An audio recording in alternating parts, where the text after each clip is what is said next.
Let's talk about the seasons in your life where you had to do it isolated, the behind the scenes that nobody got to see. What's the biggest thing you think people misunderstand from your silence? This is actually funny because I actually went through that, right? So for the I would say the last 3 years after I had a car accident and all that stuff, I went through a season of isolation because I lost a lot of friends and my health was like kind of declining. And Mm-hmm. so I had a lot of misplaced anger. Um, I didn't like myself. I went through a surgery. I went through a number of things that caused me to shut a lot of people out because they wasn't giving me the right advice that I needed at that moment, and I was like real deep Mm-hmm. into depression, right? Right. And so my me being silent or me stepping away from the people that I used to be around all the time, Mm-hmm. they took that as, oh, I don't mess with them no more, or, she thinks she all that, or whatever the case is, where it was far from that. Like, I was literally fighting for my life. Right. Depression had me in a chokehold, Mm-hmm. anxiety had me in a chokehold, and at some point, I was suicidal. And Wow. so, yeah, Do you think that that's the season that broke you mentally? yes, definitely. Explain. Um, it broke me mentally because I was fighting for my life. I didn't understand where I was per se in life, why things were happening to me, and mentally I could not think for myself. And it took me reaching out to my doctors because at that time I was, seeing a lot of doctors. Mm-hmm. And so it took me talking to my doctors and for them to recommend therapy, and that's how I was introduced to therapy, and that was the beginning of my freedom per se. But prior to that, like mentally I was shot. Like I didn't care. Mm-hmm. I couldn't function. Like I said, anxiety and depression, it was the worst place of my life at that time. So, do you think social media pressures people to fake happiness? Absolutely. Absolutely, because social media only see a portion of your life, and by that I mean social media only see what you put out there. Mm-hmm. So I can be putting out there. Take for instance, like in the beginning of my social media journey, that was the beginning of my healing. Right. I was still hurting inside. Mm-hmm. I was still mentally like out. I was still fighting depression and anxiety. And what the people saw out there was this glamorous girl, like always smiling, making other people happy, and Mm-hmm. all this stuff. But in reality, I was doing that to put myself in a better position because the more I do it, the more I help other people, the more I help myself, if that makes sense. So, of Makes a course, lot of sense. if I don't want you to see the other side of me, I'm Mm-hmm. not gonna let you see that. I think social media it definitely pressures you to faking happiness because we compare our lives to a lot. We often compare where we are in life to other people's success.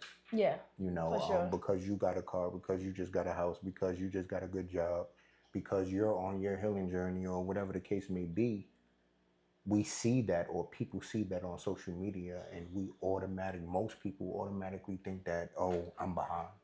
You know, so I think that social media to me is a drug. It's a drug. A drug? Yeah, I feel like it's a blessing and a curse. I feel like it's a double edged sword. You know what I'm saying? It could Explain be. that. I feel that social media can be a great tool if used correctly, but I also feel like if you're not mentally stable or if you're not secure in who you are and where you are, I think that social media can literally derail you on your road to becoming. I can see that. You know what I'm saying? If you're not solidified in who you are as a person, I think social media will have you thinking everything. I think social media can cause depression too, though. It goes back to what you were saying, and people not feeling okay with where they are in life. Mm-hmm. And it could definitely cause you to think a lot of negative things mentally. So I can speak from a woman's perspective, right? Mm-hmm. As to how certain women think, mentally and all of those things. I want to know, what pressure does men hide the most? Um. Because most men suffer silently, right? Mm-hmm. Mentally. A lot of men are taught to hide their emotions, toughen up, and all Mm-hmm. of this stuff. So, how do you guys handle things? How do you guys handle pressure? Like, Well, most men we're taught to handle pressure silently. At a young age, where we were raised or we were taught early to, suck it up or deal with it, by yourself or whatever. So a lot of men, they walk around with this weight. You know, they walk around with this weight, thinking that they have to fight the world by themselves. right. You know what I'm saying? So I feel like, to me, the pressures men hide the most is honestly the pressure of making it happen. So, The mentality that it goes and that it takes to continuously put one foot in front of the other. Like, sometimes men are weary, sometimes men are nervous, sometimes men are scared. However, we I was can't about show to that. say, you can say that Yeah, men we are can't. scared sometimes, Yeah, sometimes, and it's like, okay to be scared. and it's. I just think that scared word, from a certain lens, yeah, you could call it being scary. However, I think it's more so the pressure of disappointment. We don't want to disappoint you guys. We don't want to disappoint our children. We don't, good men we're talking about. We're talking about the ones that are actually trying to make things happen. We're not talking about the ones that really don't give a damn. We're talking about the ones that are really trying to put one foot in front of the other and see certain things through. I think the pressure of disappointing the ones that we love most, I think men hide that tremendously. Because I think about it all the time. The fear, the pressure of failing. I think the pressure of failing runs deep in men's heart, sometimes, because we don't want to fail. And I, I feel like that's also, that feeling or that emotion or that pressure also is what keep a lot of men bound, because we're so afraid of failing that we won't move at all. so, do you think? What do you think is harder, building something or maintaining it? I think building something is harder. I think starting and executing is where most men or most people fall off. They come up with the idea, they come up with the game plan, they have the relationship, they have the opportunity, but they never move. Why do you think that is, though? Fear. I don't, to me, I think it's fear. The fear of the unknown, the fear of failing. A lot of people, Denzel Washington used to say, if you're going to fail, fail forward. But a lot of people, we get so scared, we get so fearful of what could possibly happen, or we get so fearful about, oh, what if this goes wrong, but what if it goes right? So I feel like, to me, in my opinion, I feel that it's harder to execute a vision than it is to maintain it. Because I think once you execute it You're and you're able to doing the maintain it. work, you are getting the tools and the wisdom that you need along the way to To maintain maintain it. You I should like be. that. You know what I'm saying? So yeah, that's just my little take on it. So, when you get there, do you think people support you or support your results? I think that it depends on your circle. I think it depends on the people that you're connected to. Because me personally, I sometimes I'm amazed by how some of my friends, or some of the friends that I had, in middle school, high school, college, I'm amazed by how much support some of them get, that I don't feel like, where at one point I used to compare it to mine, and I used to be like, dang, like, I don't really have as many friends as they have, or I don't have the support that they have. I think it depends on the person, because everybody's story is different. Yeah. Most people, the culture will say, oh, the first people to support you are strangers.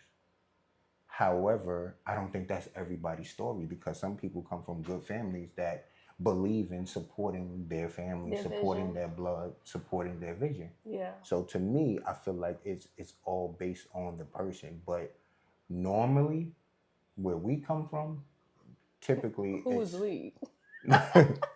but normally where we come from, I feel that it's more, I'm going to support when you get there. I'm not going to support while you're trying to get there. And I hate it. I think that is so backwards, and it hurts to a certain extent, because getting to the result is a process in itself. Yeah. And that process, you got sleepless nights, you got nights that you cry, you get nights that you want to give up, you get nights that and days that you just like all over the place, and you like you at your last, and that's when you need the most support. Mm-hmm. And so when I get to the result, I'm looking at you like, why are you here? Because I needed you back here. You wasn't here. Yeah. So now that I'm here, why are you here trying to fit into what I got going on right now? I needed your support behind. And it is so hard. It's so hard to accept support from people when you get to the result. Yeah, absolutely. And we don't talk about that enough, because I know you gotta have a forgiving heart. I know you gotta do all of these things, but I'm still human, and it's still hard. But why do people struggle with supporting you when you are a seed? Because when they you don't are believe in your darkness, vision. when you are alone, when you are weary, when you are damn nearly insecure with who you are, and you're fighting the demons that not even fighting the demons that nobody knows, but when you are going through the process, why can't people see that you're pushing your own vehicle, trying to get it up this hill, but yet I'm only going to support you when you get to the top of the hill? Mentality. To me, we got to change that. Function. People mental is not like that. Yeah, we got to change that. We have to change that. It has to change. If I see you working, I should be the first one to pick up a tool to try to help. If I see you pushing your vehicle, if I see you working to become a better you, I don't care if it's a card, I don't care if it's some affirmation, I don't care if it's me just showing up. I feel like we got to do a better job at showing or giving people our support while they are becoming who they want to be. You feel what I'm saying? That process, that gap right there, don't come around when we already successful. And I get that everybody has something going on as well too, though, because everybody do go through their own stuff. Yeah. And that's okay. But I don't know, when you're going through mentally, it's like your focus, you're one track minded. You're not really thinking about everybody else. Then that's a whole different topic. Whole different topic. This drives me crazy. Like, why do people call you distant when you stop overextending yourself? Like, I will never understand that. Healing will make you look selfish to people that benefited from your brokenness. That is so backwards, but yeah, that really bothers me a lot. We really have to understand that a lot of people don't miss you; they miss access to you. This is why being strong all the time is very exhausting, and men don't say it loud enough. Let's shift now. Let's talk about building together as a couple while navigating pressure, business, stress, social media, and healing. That's a lot. This is a good one. Yes. I think That's this is a good one. Why do you think modern relationships struggle? I think they struggle because of access. Access? Yeah, they got too much access to whatever it is that they want. They got access to options. They got more options now. Like I feel like social media plays a big part in that. That, anytime we go through something or we can have a disagreement or whatever the case may be, this technology is so great nowadays that it taps into what I'm feeling in the moment. And if I get into an argument with you, and then I pick up my phone and I got access to God knows what, I feel like that is a big strain on why modern day relationships can't really get far further than how our parents used to. I feel like the culture nowadays, they want a, they want perfection and not real life. Hmm. I think everybody is not really. I'm not gonna say everybody's not really interested in relationships anymore. I get what you're saying when you say we have options. And so it's like if you're not doing what you're supposed to do, Mm-hmm. hey, I could have options. I could go over there to get Right. somebody else. Another reason why modern day relationships, I feel like they struggle because you got hurt people trying to Be in a relationship. they're not ready for it, and now because of that trauma or because of whatever it is that they experience, they're just taking one situation into the next relationship. They're not Nobody's healing. nobody's actually dealing with the problem or dealing with the cause or dealing with the disappointment or the trauma they experienced way back when, to the point where it's literally you taking that same situation or that same trauma into the next relationship. And I think this is why we as people, we need to take time for ourselves after we come out of relationships. I think so too. I think you should definitely take time to cleanse yourself, to heal from what it is that you went through, the disappointments. There's no rush. Like I never understood why people rush to get into a new relationship after you was just saying that you love this one. You was just saying that you was rocking with this one. Y'all was just lovey-dovey X, Y, and Z. But then Is it really tomorrow, love though? nah, it's not real love. Infatuation. It's something. It's not love. It's definitely it's lust.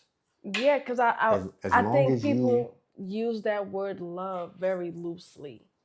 And I say that because we don't like we just saw each other today. I'm not gonna be like, yo, I love you. right. That's a different time. I may like you or have strong likes, but to go into saying that, yo, I love you, that's a whole different ball game to Mm-hmm. me. And I don't think we realize that we want to feel loved. We want to feel close to somebody. We want companionship. Mm-hmm. And so we settle for a lot.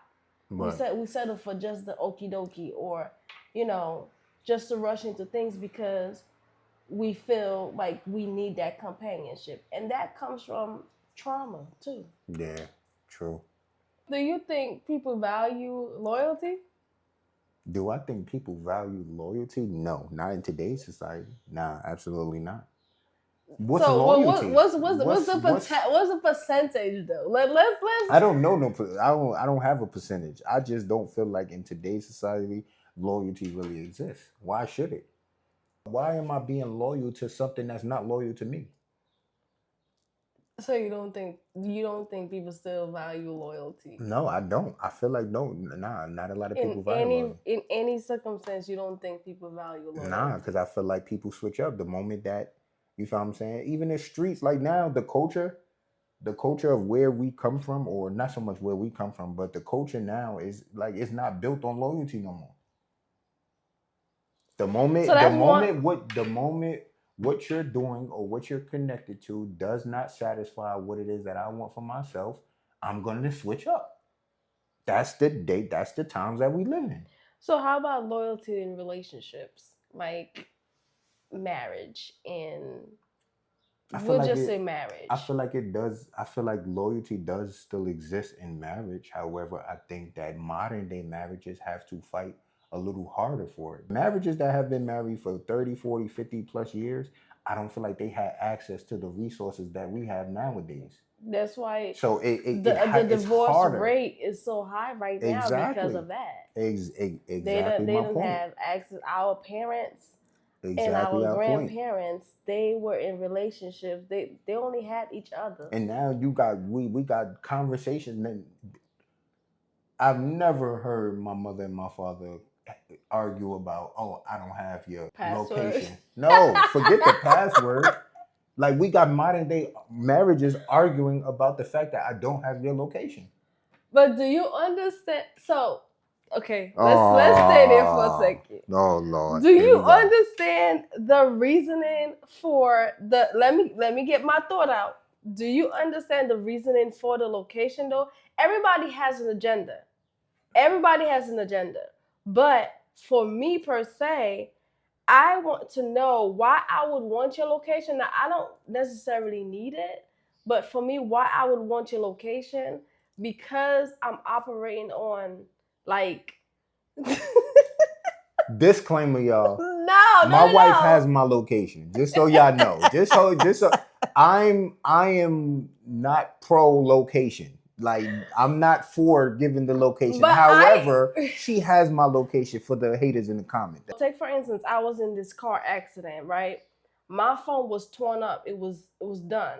Okay. For that period of time, everybody was trying to get in contact with me, and nobody couldn't get in contact with me because they didn't know what happened or anything like that. So for me, the way because I've experienced that, I want your location to be on the safe side. Like, okay, we have time period and time checkpoints where we check in with each other. Right. Because we got our separate lives. We do what we do throughout the day. We check in, hey babe, you good, or whatever the case is.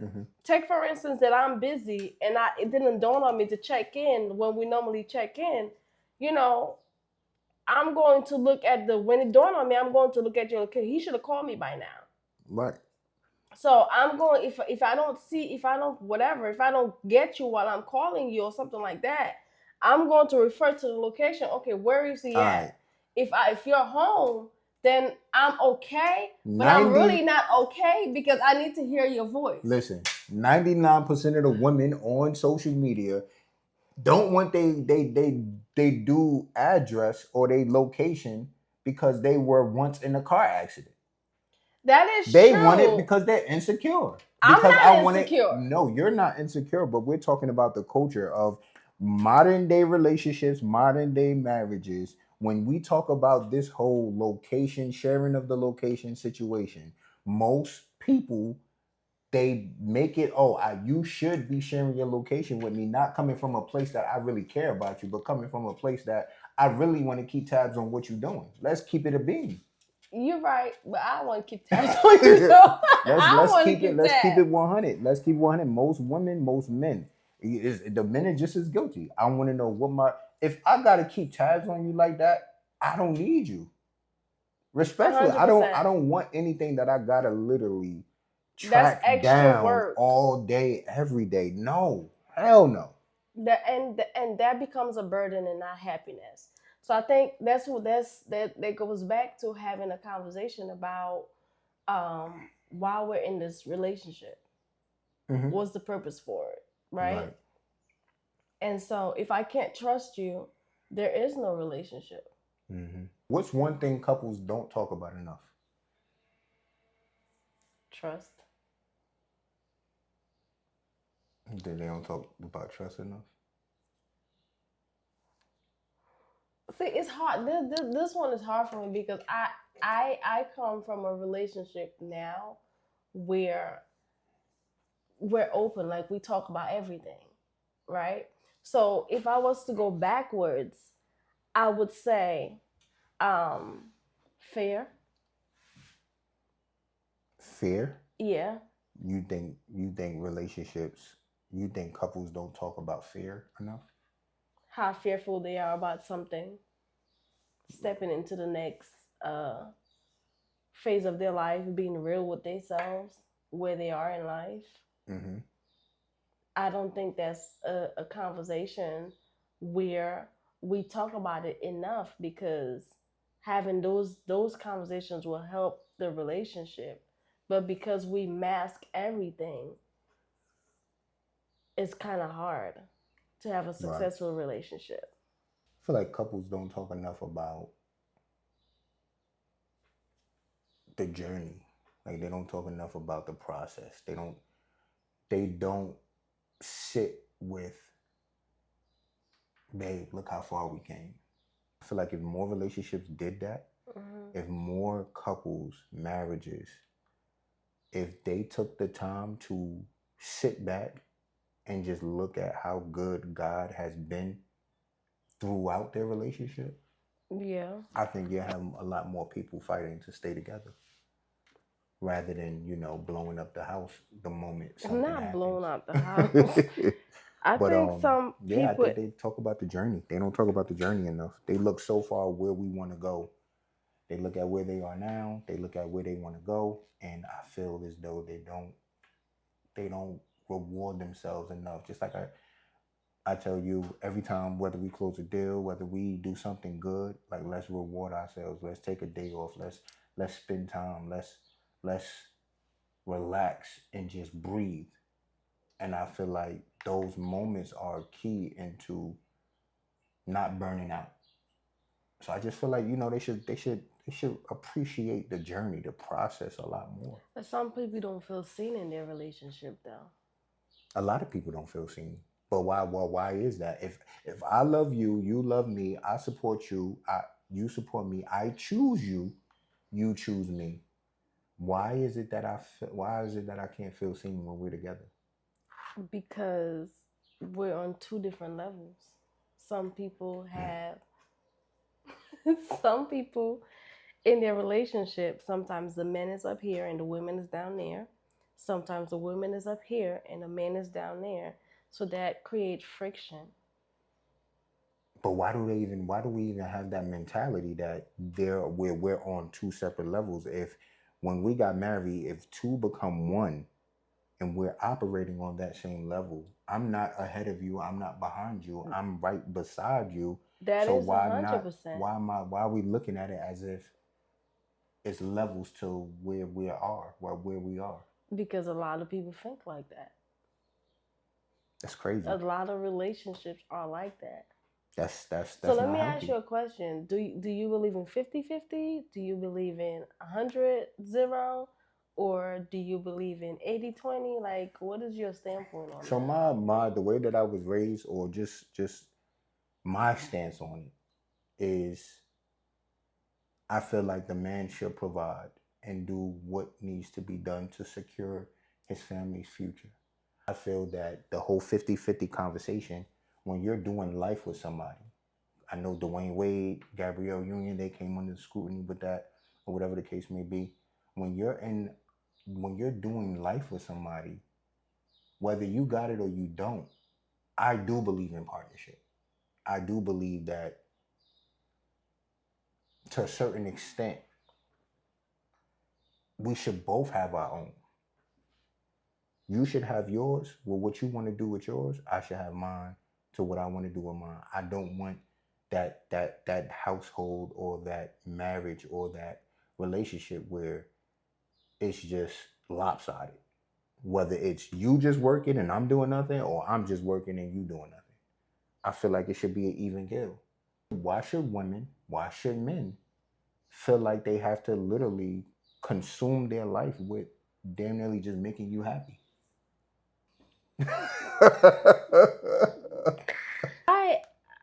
So you don't believe in 50? But let me say that even with my mom's, my father paid all of the bills. He paid the mortgage. He did what needed to be done, the light bill, whatever the case. My mother had petty bills. She had cable, phone. You know what I'm saying? She'd do stuff like that. But when it came to the sole providing of the house, I feel like that falls on the man. Yes, I feel like that does fall on the man. However, I don't think men should be shamed, or people should be shamed for feeling like, yo, like if I'm doing life with you, if we're in a partnership, if we're doing life together and we choose to go have fun bills, I don't see a problem in that. Push to a whole different conversation when it comes to being mentally stable. Mm-hmm. Because a man will be mentally unstable trying to provide for a family when his wife can be doing what she needs to do to help Mm-hmm. him, help mate. So I don't really see it as a 50-50 type thing or 80-20 or whatever. I don't see percentage. I just see like we're a couple, Mm-hmm. and we're doing life together and we're in a partnership, and however is fit for our household to go Right. around, that's what we're If going to that do works based for on a you, conversation. yeah, if that works for you, then that works for you. But the social media and our culture, we shame people for having this mindset that, oh, 50-50. First of all, why you even counting? It's us. Right. If And if this is what it's going to take for us to make our house go round, then that's exactly what we do. Dude, it should not, the burden should not be just on one person. I I'll don't be give a damn how honest. much money you I'll be make. honest though. I struggle in the beginning of relationship Hmm. because I'm the one or I'm the woman that did everything for myself. Hmm.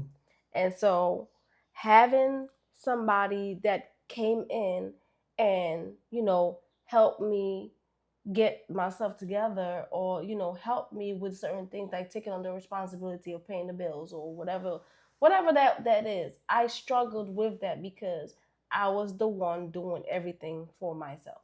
Right. I didn't And to have me, nobody telling me here or and here, put this towards this or no.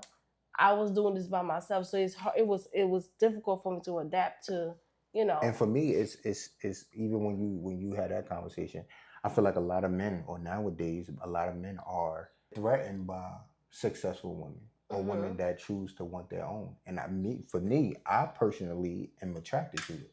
I don't need a man to do X, Y, and Z. I don't need a man to provide for me. I can provide for myself. I need a man to love me. I need a man to support me. I need a man to be there for me. This whole masculinity conversation, I feel like it happens because nowadays women are thriving in male dominated industries. Hmm. More women are making most of the money. Hmm. To now, they're forced to be masculine in their workplace. They're forced to be masculine in their endeavors, in the business transactions that they do. The problem that I have with it is I'm not threatened by a woman that is successful. I'm threatened by, or I have a problem when you don't know how to turn that I masculinity was off just when you about to come say home. that. When you don't know how to turn that light switch off when you're dealing with an alpha male, whether you make more money than him or not, when you're dealing with a man that loves you, that supports you, that does everything he can to make you happy, or not even so much to make you happy, but that's consistent with the way that he treats you, why is it that some women struggle with turning that light switch off? Like you're not, your business is business, corporate is corporate, but when Yeah. you come home, you should be soft as a feather. And just so I'm clear, we're talking about when you have a good man at home. Hmm. We're not talking about when you got a deadbeat. We're not talking about the man that don't want to provide, don't want to do nothing but watch you struggle. We're Yeah. talking about a man that is consistently putting the pieces to the puzzle together, that's consistently loving you, that's consistently supporting you, affirming you who you are, holding you at night, that's doing his job, a good father, a good friend, a good son, but yet you don't know how to turn that masculinity off when you come home. That's tough. That I was a don't good I that was a don't good I clip don't right I don't there. have I don't have anything to Let's move say. on. Can two broken people build something healthy? I want to say no, but I'm going to go with I'm half and half on that, right? Hmm. And I say that because if we're broken and we're doing nothing to get out of our brokenness, no, it's not going to work because trauma is involved. I'm going to be looking for some type of healing from you that you ain't going to be able to give me, and vice versa. Hmm. Now, if we're both in a place where we're broken and we're actively seeking help to get out of that brokenness, Hmm. we can be support to each other and help each other so we can be happy together. We can work that way. But it's going to be a constant work, giving each other grace, consistently forgiving each other, and all that. That comes with grace, giving each other grace, and we work towards the goal that we set. Yeah. But if we're just two broken people trying to make it work, it's not gonna work. We're gonna keep going in a cycle. Yeah, I would definitely agree. I feel like two broken people can, most of the time, two broken people trying to build, they can build something, but it won't be healthy. But Right. I do believe that two broken people can build something healthy if both of them are trying to do the work Yeah. to become better. And what does that look like? That means having the conversation. That means dealing with the issues. That means, Head getting the on. help that you need, you know, whether it's personally or together. Individually or You together. know what I'm yeah. saying? I'm a big But yes, advocate for therapy. yeah, I think therapy helps. Now, a lot of people don't want to talk about their problems. A lot of people don't want to feel like, okay, you know, this is an interview and I just want to open up. The average person don't want to open up about everything that they've been through.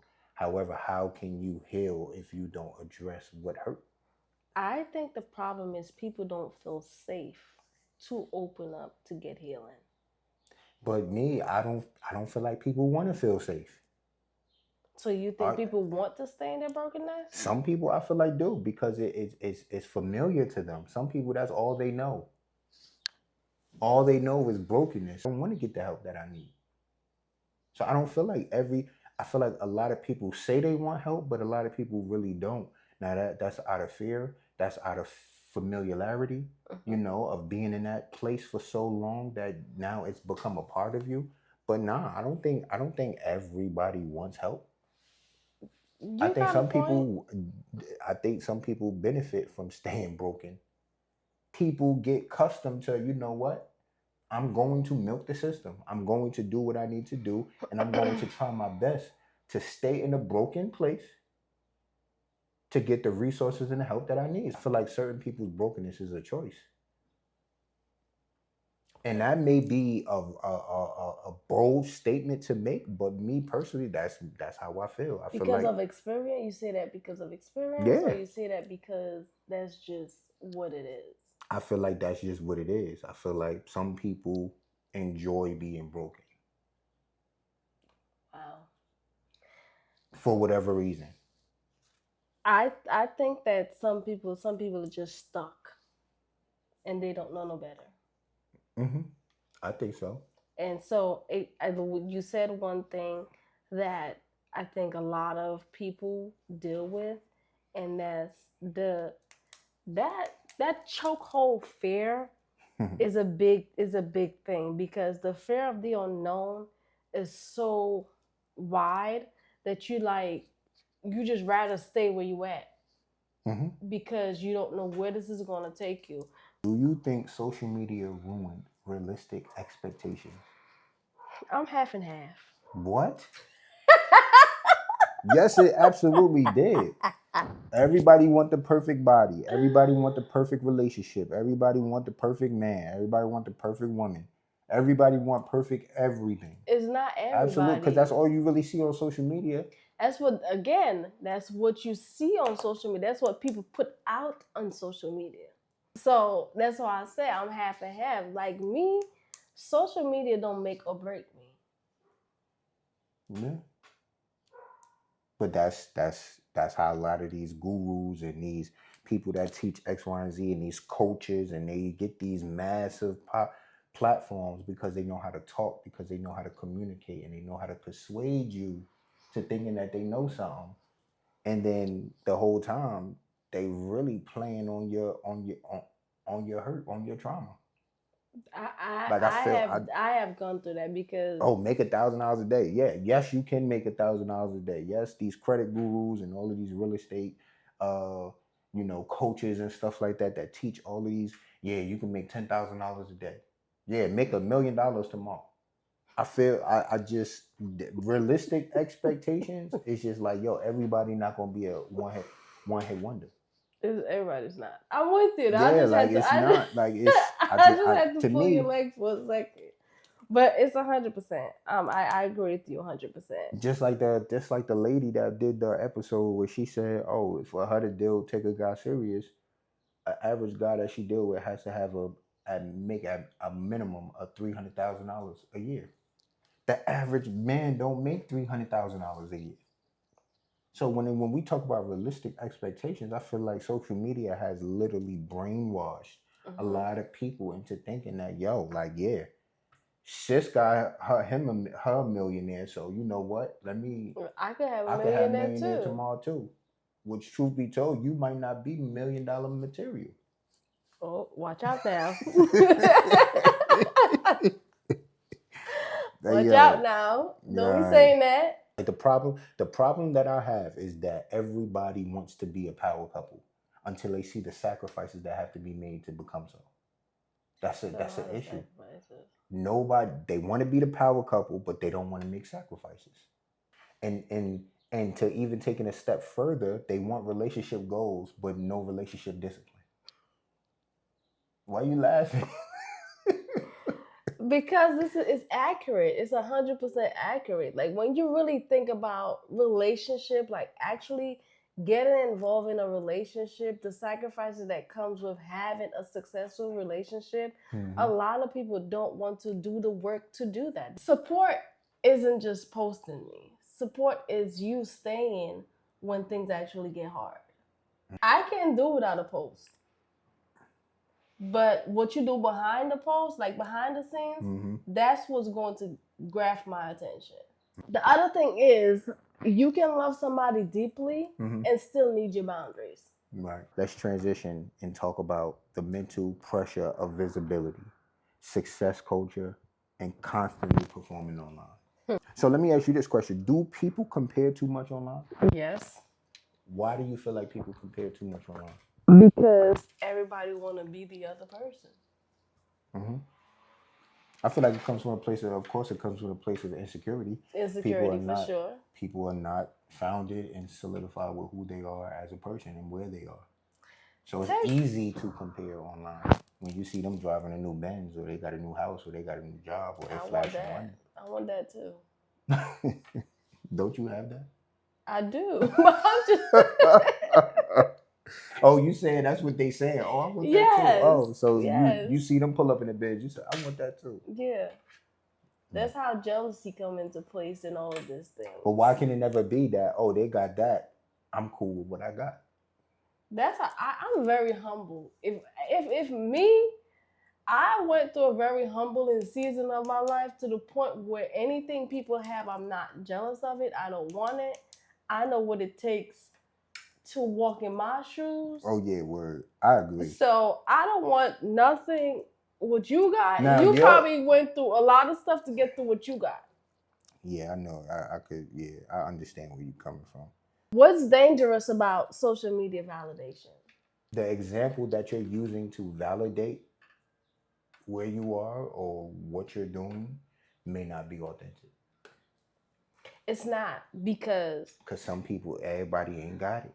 Everybody ain't living the way that you. Everybody's stealing people content and all this stuff or whatever the case is. Ain't I went through that process where a lot of people were stealing my content and making money out of my making money off of my content. I was tight. So this is why you can't always compare and try to use other people's success stories as a validation tool for you and where you're going and the road that you're on, because what you're comparing yourself to might not be authentic. It might not be real. If they got a Benz, you might not understand what they're doing to keep it. They got that house, they got that money, you have no idea what they're doing to get that money. So I got a question. Do followers actually equals to happiness? No, absolutely not. Absolutely not. In today's generations, with these young kids, with these Gen X's, what are they? I don't know what they. I don't know what they are, but with these kids nowadays, yes, it's a high that you get because the more likes and the more views that I get, it validates that I'm doing something good, and that's not 100% accurate. But even with the kids though nowadays, they struggle a lot mentally because what is put out there in society, they get things mixed up, and so they're one-track minded to a certain extent where they feel like, okay, I'm hurting silently. My friends don't like me, but I have an Instagram account. I got a Facebook account, and millions of people follow me. Now, let me play the devil's advocate because, yes, you know how they say money doesn't make you happy? I'm 50-50 with that. Money can't make you happy, but it can get you the things that can ultimately bring you happiness to a certain extent. Yes. And I don't know if I said that the right way, but y'all get what I'm trying to say. But I feel that in connection with followers and views, we live in a society now where you get paid for content. Hence what it is that we're doing. So I feel that I feel that that high that you get when your page taps into the algorithm and you're getting the attention, you're getting the engagements that you look for when you're en route to building a business behind it, or you're trying to accomplish something or make it a living, I do feel like there's a form of happiness that comes with that. So I don't think likes and views and followers equals happiness, but I think that when you set a goal or when you set aspirations that I want to build a platform and I want to put my mind to do something, I do think that, a certain level of success on social media does give you a certain So level it's of happiness. so it's two parts. One side is business, and one side is pleasure. That We could perfectly said. we Yeah. could break it down like that. So when it Because if comes, you yeah, do have a goal and you accomplish a yeah, goal, it can bring you you're happiness. happy. You're happy that, oh my God, Yes, I have I a actually 10,000 followers, 20. Yeah, accomplished that or right. whatever. Absolutely. That's different from somebody else that's just using social media for pleasure, to be a troll Right. or something like Yeah, that. yeah, And for it's sure. like, that's different. How do you protect your peace while being visible? Hmm. To me, I feel like separating the two, separating real life from social media or likes and views. What we do on social media or in So, front of this camera is not necessarily real life, even though we're giving you our life experiences and we're talking from a place of vulnerability. This still ain't real life. It's only but so much that we could put on the camera. yeah, and also for me though, I have to take breaks because Hmm. I am directly in it. And so um I have to take breaks to a certain extent because I don't get consumed by the comments to the for the most part, right? I'll say Hmm. it that way.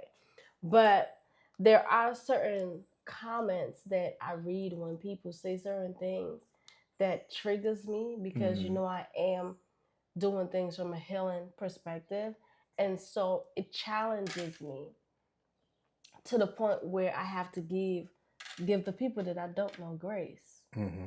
because now you're coming into my personal space and you're commenting and saying negative things about me Hmm. because of the style of content that I put out.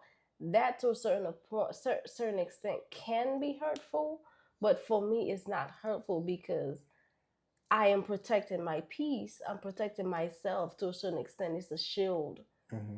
to a certain And you extent. understand the difference between pleasure and this is a job. You feel what I'm Yeah, saying?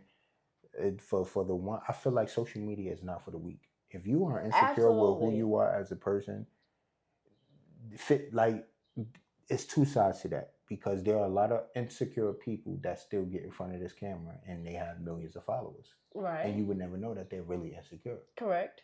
However, I feel like mentally, if you're not strong and you understand how to turn that switch off, that it comes with the territory. Mm-hmm. If you're going to get on this internet and this social media and say the things that you're going to say, do the skits, whatever it is that you feel as though you want to use that camera for to build the audience around, it comes with the territory. It does. People, there's if you're in politics, if you're in religion, if you're in comedy, there's always going to be someone that strongly disagrees with you. You're Absolutely. not going to be for everybody. You're going to have more likes than followers. Mm-hmm. And Everybody goes through it because the algorithm is just randomly until it understands who you are and what you do and what you bring to the table. The algorithm is literally just throwing your content everywhere. everywhere to people that don't even have an interest in what it is that you post. If you get a negative comment, sometimes you got to understand that the algorithm may have messed up on that person, and that person that's not really a fan of you or your style of content, they could comment and say something negative. But here's the other side of that: the moment they view, like, share, comment, I get paid. you get paid. So at the end of the day, I feel like it all boils down to separating. Like, listen, This is if work. this is what we're gonna do, this is work. People gonna have their opinions. People are going to comment on what it is that we're doing Mm-hmm. and say mean things. They have However, their they opinion, have their opinion. and they're entitled This to is that. ours, and you are entitled to your opinion. However, our platform still reaps the benefit because you engaged. So, what's your biggest lesson about people? uh, What's your biggest lesson about people? that people come and go. For me, people gonna be who they are. Yeah. People gonna be who they are. You can't change people. People gotta want to change for themselves. And I feel like people come and go. And you can't get too attached to what was. You have to understand that certain people were placed in your life for a season, and once that season is up, let's move on. And everybody's not going to be you. Right. Mm-hmm. Everybody's not going to be a you. Yeah. I would say it like that. Right. Because you can't, one of the biggest things that I struggled with in the beginning of my journey was expecting people to treat me how I would treat them. Mm-hmm. And so I had to take that with, a grain of salt and realize that everybody will not do things the way how I do things. Do it, right. And a lot of people will not, be like me. So yeah. To me, success without peace is still failure. Big facts. Hey, to me, success without peace is still failure. Straight up. If I'm going to be successful in life, it has to come with a certain level of peace. That's non-negotiable. Yeah. The internet rewards performances. Real life rewards discipline. Yeah. You have to understand that some people are addicted to attention, but in reality, they're starved emotionally. Everybody wants to be seen. Mm-hmm. Until being seen expose them from what they really haven't healed from. What's your biggest red flag? Hygiene. What makes women unforgettable? A smile. What's overrated? Paying bills. I can agree. What's one thing men need to hear more? That you're doing a good job. Yeah. Mm-hmm. I think our men struggle mentally, and we as women should help build our men up. Mm-hmm. And the little things like it's okay for you not to be okay. Right. It's a big deal. It allows him to breathe. Mm-hmm. That's what I think it should do. Your biggest lesson from healing? Wow. Giving grace. Give myself grace. What instantly makes someone attractive?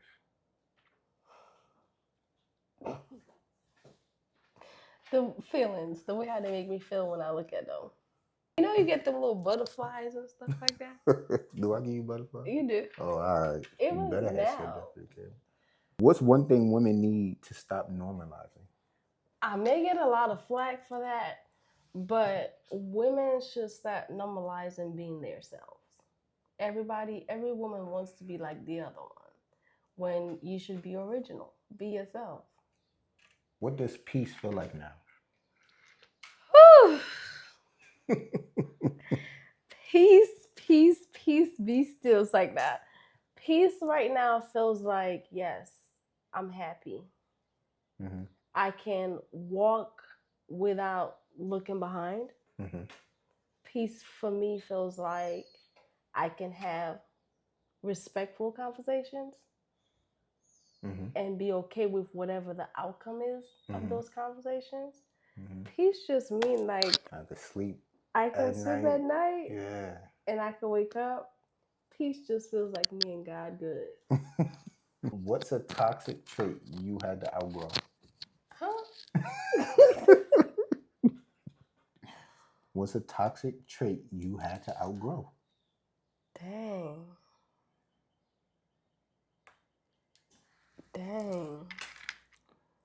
Or are you going to tell the people that you was never toxic? Lie. What's a toxic trait of mine? Your attitude. Well, I haven't outgrown that. You've gotten better. I've gotten better. Right. Okay. So thanks for being real with the people. You haven't outgrown the toxic trait that you have. So your attitude still sucks. To a certain extent. I have learned to